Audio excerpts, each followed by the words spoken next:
if you're experiencing Matchmaking Error 2025 in GTA 5, there are several steps you can take to resolve the issue and speed up your connection.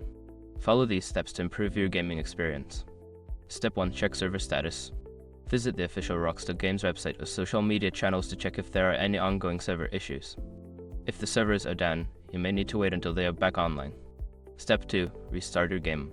Close GTA 5 completely and restart it. This can help refresh your connection to the servers and may resolve temporary glitches causing the error. Step 3. Update your game. Ensure that your game is updated to the latest version. Check for any available updates in your gaming platform's store and install them to fix bugs and improve performance. Step 4. Adjust network settings. Optimize your network settings by connecting to a wired connection instead of Wi-Fi if possible. Additionally, consider port forwarding for GTA 5 on your router to improve connectivity. Step 5. Clear cache. Clear the cache of your gaming platform or PC.